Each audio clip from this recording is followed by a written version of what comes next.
chapter 5, verse 7. Make no tarrying to turn to the Lord. Make no tarrying to turn to the Lord, because you've seen us teaching before, right? My favorite verse in the Bible. Hold on. What was my question? My question. Did you hear my question? My Lord, the greater God, the king above all God. Did you hear my question? Did you hear my question? The question I asked you? Read this. Read it again. Make no tarrying to turn to the Lord. So you've seen us teach before, right? But when you saw us teach those other times, we brought out commandments and laws, such as what? He brought out beard, right? Were you familiar with that commandment? You were? Did you shave your beard? Go to the law. Go to the law. I know I'm supposed to grow one, but I never get rid of it. The itching part, I'll tell you about that. I'll show you, because I'm familiar with that. I remember, right? Because I used to shave the sides of my face off, and I left my goatee, but guess what? I found out the commandment was that I could no longer mar it. Let's read it, and then I'm going to show you the solution to that. The book of Leviticus, chapter 19, verse 27. Ye shall not round the corners of your heads. Rounding the corners of your heads, because guess what? You got your woolly fro on it, or maybe your hair texture is kind of a little bit more like my grandfather's. It's a little bit straighter, right? But we're still the children of Israel. We look different types of ways, just a little bit, right? Most of us are melanated, some of us are lighter, some of us have straight hair even. But what? We are the descendants of Jacob. Right. This commandment right here is for us. Right. So my brother right here, and my sister right here, let me ask you something. Does God have any commandments in regards to the way that we put ourselves together physically? The things we put on clothing-wise, maybe the head dressings we might wear, the hair on our body. Does he have any commandments dealing with any of those things? No? Okay, let's find out. Listen to this. Tell me if you've ever heard this before. Bring it out. Neither shalt thou mar the corners of thy beard. God said that we are not allowed, we are prohibited from marring the corners of our beard. To mar means to destroy, to scrape up, to cut off, right? To remove, to break down. The corners of our what? Thy beard. Our beard, that's facial hair. You never heard that law? Most preachers are smooth-faced, are they not? But this is in the Bible as a commandment that God said that we must keep. This is the real Jesus. Hold on, brother. We talking about something else right now. Made that one. So you're familiar with what? Have you ever heard that law, brother? What does this law do? Does anyone have a Zonibus on? You got a Zonibus? Can you get the Zonibus for me, please? Zonibus. I'm going to show you something, right? Beard. Beard. We're going to go into a dictionary that's going to talk about beard. But let me ask you, why might God, give me Exodus 11, the differences. Why might God command that his men, the men that descend, hold on, brother, I'm asking him a question. Let me ask you as well, why would God put a law in the Bible about keeping beards on the faces of the men of his people? I don't know. You don't know? You got me on that. I'll hold this. You got me on that. Give me, go, what you got? The book of Exodus, chapter 11, verse 7. But against any of the children of Israel shall not a dog move his tongue. Shall not a dog move his tongue, as Malcolm X said, a four-legged dog or a two-legged dog? Read. Against man or beast. They cannot speak against us, the children of Israel, or even our animals. Read. That ye may know how that the Lord doth put a difference. The Lord doth put a, what's your name, my brother over here with the, what's your name, bro? Curtis. The Lord might put a what? A difference. A difference. Between the Egyptians and Israel. Between who and who? The Egyptians and Israel. When we were in captivity to the Egyptians, our people were forced to cut their hair off. Right. Similarly to the way when we were brought over here to this Egypt, the so-called white man removed our hair from our faces, removed the hair from our heads, and called us what? Niggas. But when you cut your beard off, you resemble more of a Caucasoid, yeah, thank you that. But a boy or an infant rather than a man or a god. That's right. So when he was forcing us to remove our beards, we were not allowed to have a beard. Why? Because, hold on, brother, don't distract. Hold on, brother. Listen, pay attention. Pay attention, bro. When we are forced to cut our beards off, they can then emasculate us that way, right? You've never told him, like, oh, baby, I like you better with no beard on your face. You ain't never told him that, have you? You told him that before? Never. No? Because guess what? A beard makes you look like a man, godly. Because an infant, someone whose hormones have not dropped yet, their testosterone levels are not to the point where they can even grow one. Likewise, a woman, they don't grow them because what? They're feminine. But Esau, the so-called white man, our oppressors wanted us to look effeminate, weak, and childish. If all of the slaves were walking around big burly with beards, clothes on, we would be glorified. They don't want that, and neither did the Egyptians. How y'all doing? Curtis? What's your name? Terrence. Y'all got the flyers and I've been watching you. You've been actually reading through it, right? Give me a second. Let's actually go through the flyer. He was talking about the beard, right? The expression of the beard means what? When you see a lion, how do you know a lion is full grown? That lion has a mane. That's right. So even nature itself, get that in Romans 1 real quick. So even nature itself teaches you that these things in nature are showing you the signs of how animals grow, the signs of how man grows, we evolve. The only thing that doesn't have a beard is a woman and children. That's right. But men, when you got a beard, you grow it. That's why God told us not to cut it. But I want you to open that flyer. I want you to look on the front, right? Drop that. Give me John 8:32. So I want y'all to look on front of the flyer, right? On the front of the flyer is the same thing that's on these signs, right? Come here for a minute, Terrence. Come here for a minute. Curtis, if you got a second, come here for a minute. Because what's on front of the flyer is on the signs, right? So on the front of the flyer says what? The truth about what? Slavery. The truth about slavery, right? So let's find out about that. Read. The book of John, chapter 8, verse 32. And ye shall know the truth. You shall know the truth about what? That's on the front of that flyer. You shall know the truth about Slavery. About slavery, right? Come on. And the truth shall make you free. Shall make you free from what? What have we been bound to? We've been bound to calling ourselves African American, black, right? Think about it. When you fill out a job application, they make you pick one of these or say other. Do you notice that they don't say Benjamin on there? It doesn't say Judah. So when we were named, who are we named after? Biblically, can you go in the Bible? When most of us today, through Christianity, when we read the Bible, we can't identify ourselves in it, right? So now we're gonna give some telltale signs of how you can identify who you are in the Bible. Give me Deuteronomy 1:1. So is everybody familiar with what happened with the children of Israel in Egypt? Are y'all somewhat familiar with it? Moses? Y'all seen the movies about Moses, Exodus, right?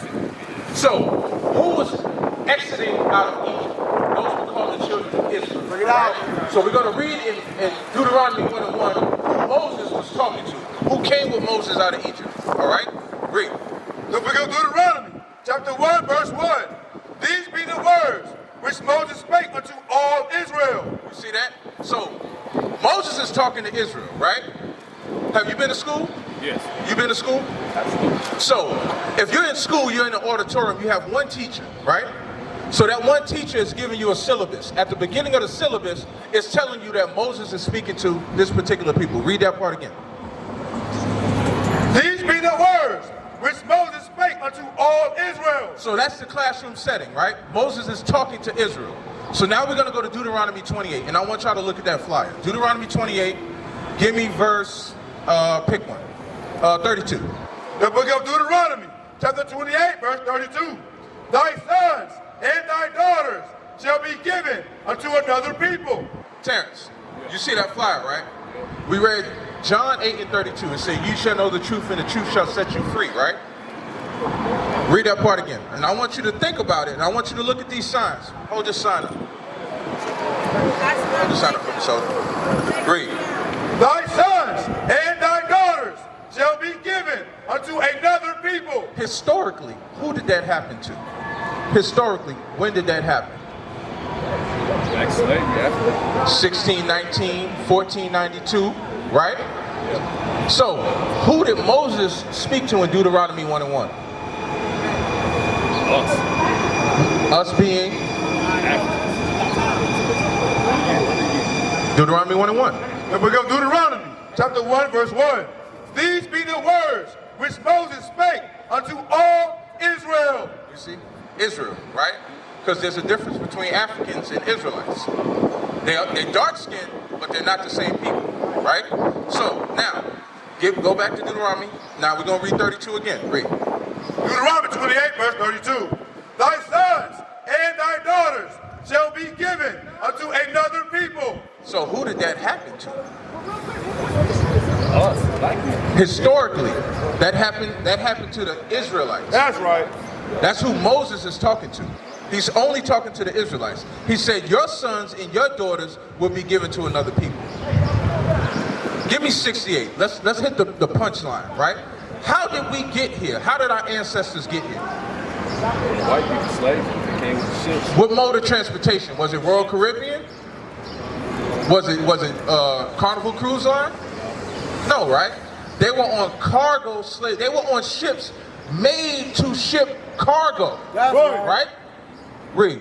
The book of Deuteronomy, chapter 28, verse 68. And the Lord shall bring thee into Egypt again.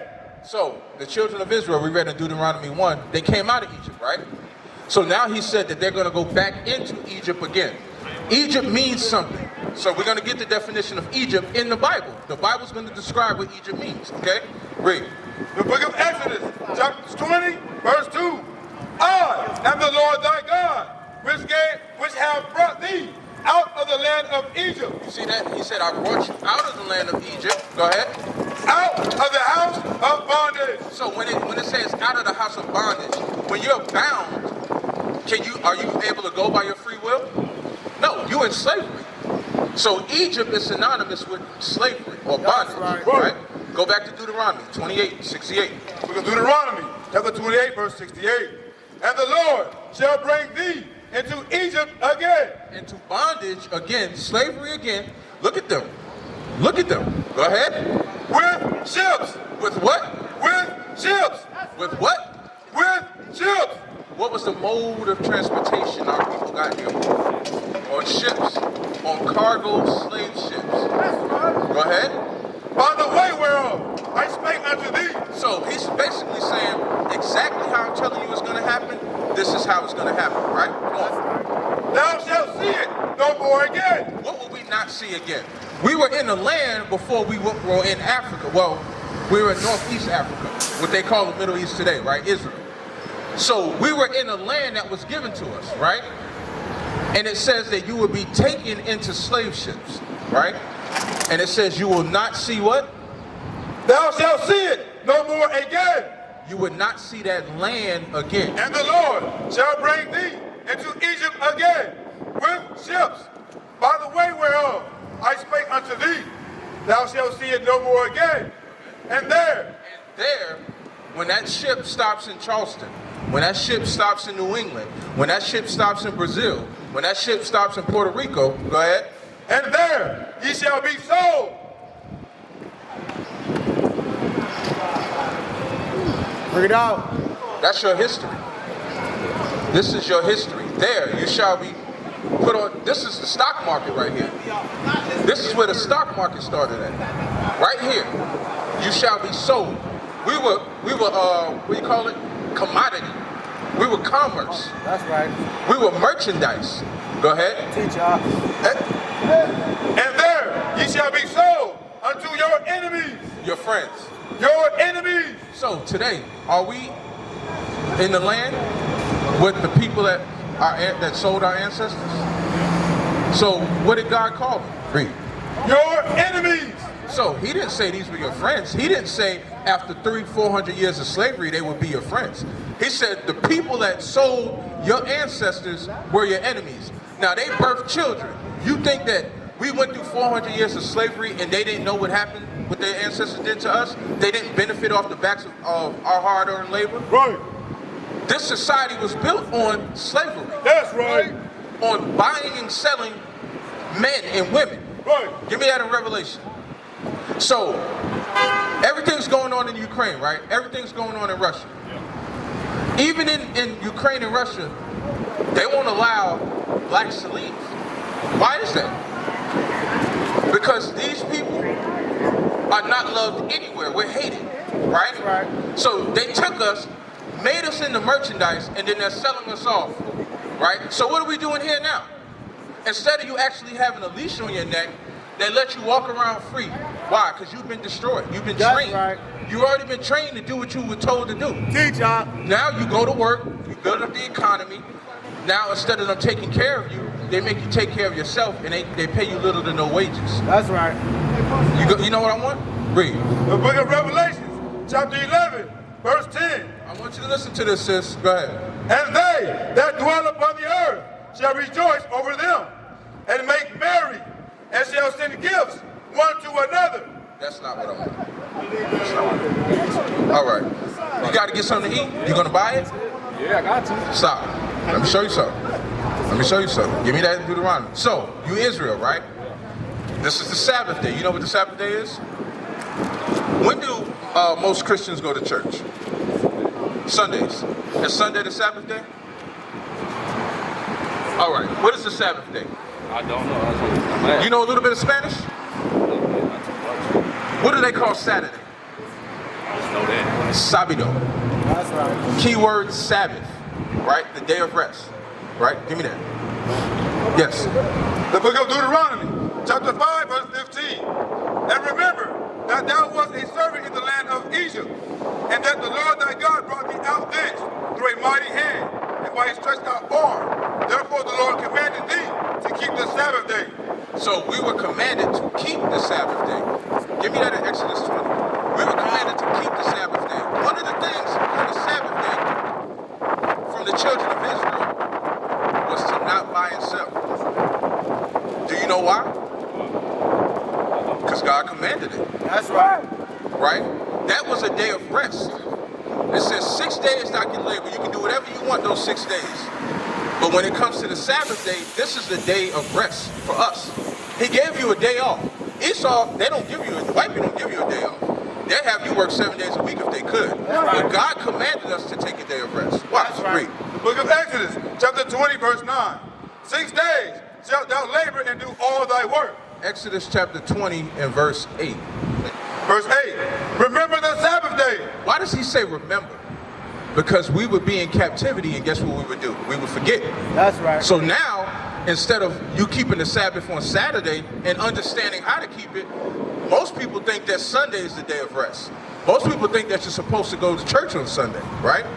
But here, God is telling you, come on, read. Remember the Sabbath day. He says, remember the Sabbath day, because there's going to come a time that you're going to forget. Read. To keep it holy. To do what? To keep it holy. To keep it holy. What does it mean to keep it holy? Do you know what it means to keep the Sabbath day holy? No. It's hard to think about it, because you're just finding out that you're Israel, and now you're saying that mouth-watering burger that you just wanted to buy, you're not supposed to buy it. Right. And you can taste it in your mouth, can't you?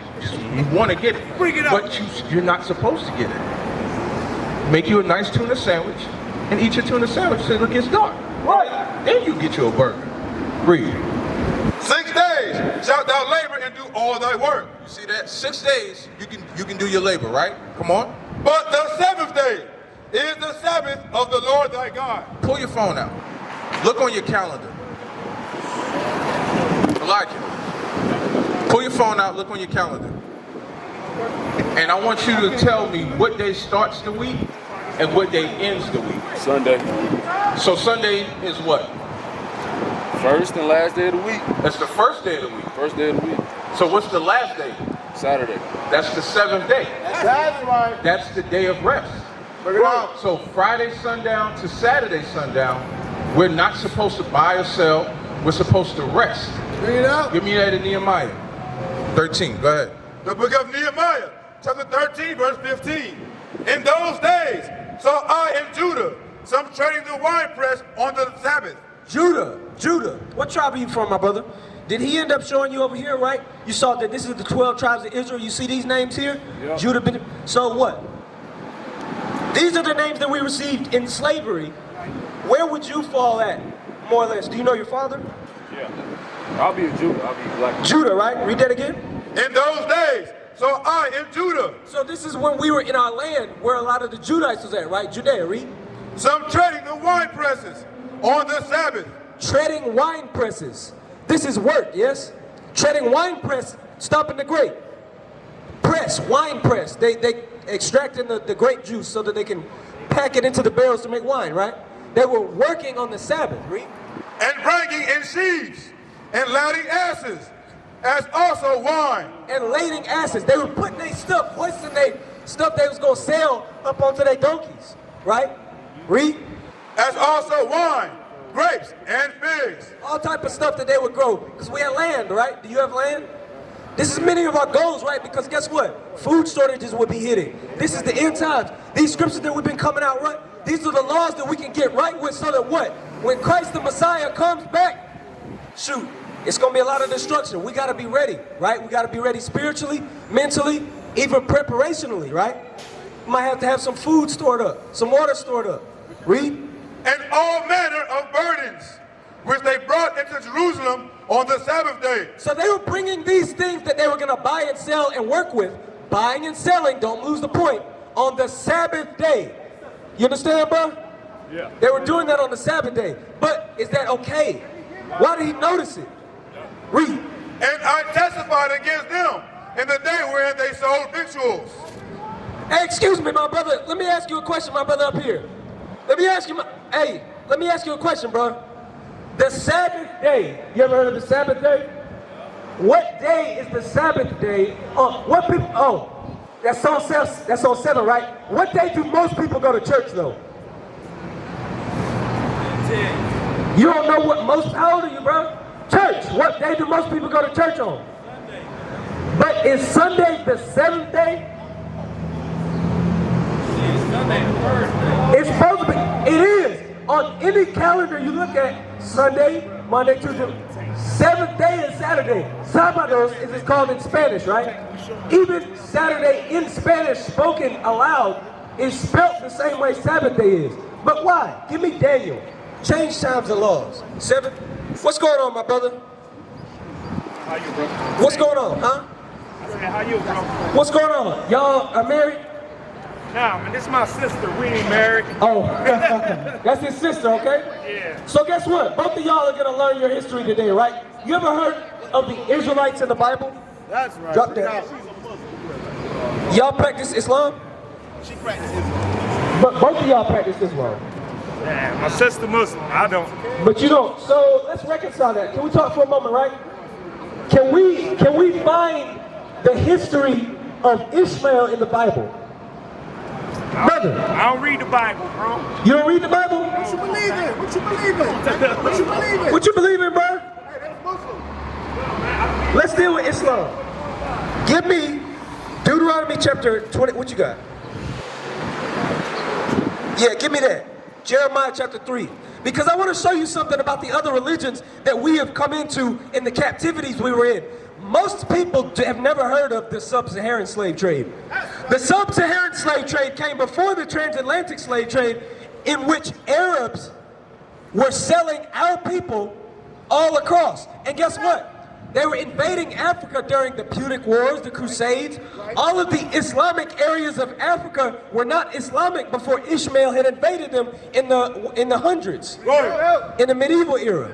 But if y'all didn't know that, you would say, oh wait, Mansa Musa, they were Islam. How did they get Islamic? Because Ishmael conquered their land. That's right. Read. The book of Jeremiah, chapter 3, verse 2. Lift up thine eyes unto the high places. High places are places of worship. Whenever you read the scripture talk about high places, it may be a temple, it may be a church, it may be a synagogue, a building where worship takes place. That's But right. look to these high places And see where thou hast not been lined with. and see how you've not been spoiled, how you've not been taught, how you've not been filled with the doctrines. In the ways hast thou set for them, as the Arabian in the wilderness. As the Arabian in the wilderness. My sister right here with the daughter. Let me ask you a question, sis. Let me ask you a question. Okay, but you're going that way. Is Islam the correct religion for the blacks, Hispanics, and Native Americans? What about murder? What about the killing religion? Is that okay? So she said whatever religion that people want to pick is okay. What about the killing religion? That's okay? Sorry. So she says there's no right and wrong, basically. Read that. As the Arabian, read that part again. Lift up thine eyes. Lift up thine eyes unto the high places, and see where thou hast been lined with. We've been filled and taught. My brother right here, let me ask you a question, bro. On the bicycle. Give us a moment. One moment, right? All right, he going that way. Read. In the ways hast thou set for them, as the Arabian in the wilderness. If you look up the sub-Saharan slave trade, or even the captivities of the Ishmaelites having blacks in slavery, which they still do, in the desert you will see pictures of us sitting on big rugs that they would use specifically to teach us Islam. That's right. We sat in the ways for the Ishmaelites to learn the ways of the Arabians, and we kept it, right? So the sisters coming down the steps, right? Let me ask them a question. Hey, I'm sorry, bring them. Let me ask you a question, sis. Hold up. They going. Nobody got time for the word of God on, mind you, the Sabbath day. Ridiculous. Read that again. As the Arabian in the wilderness. The Arabian in the wilderness, the Arabs who descend from Ishmael in the Bible. Right. Give me that in Genesis 17. Let's see where Ishmael falls at in the rungs of God's favorite or the other people. That's the two categories you're either going to be in the Bible. You're either going to be the children of Israel or everybody else. The Bible has a main characters list. The people that descend from Jacob are the main characters, and guess what? Everybody else, antagonists. The book of Genesis, chapter 17, verse 20. And as for Ishmael, an Arab would be lying to your face if he said that he didn't know that he was descended from Ishmael from these times, during the times of Abraham and them. Guess what? They already know that. They openly claim it. Because why? Their history was not removed from them. That's right. Ours was. Read.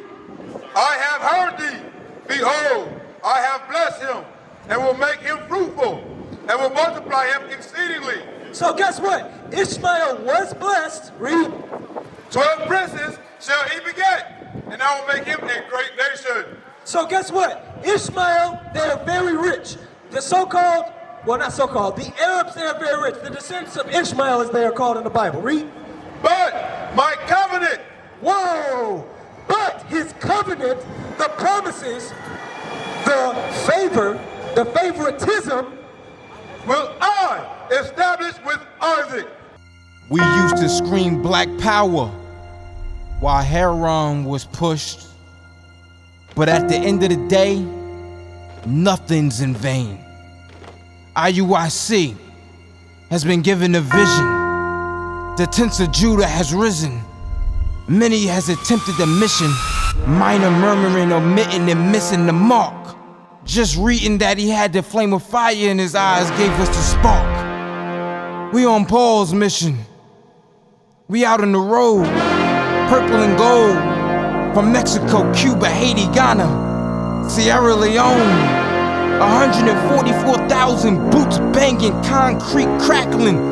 These are our men repented at heart. The scriptures is proof. IUIC, we deliver the truth.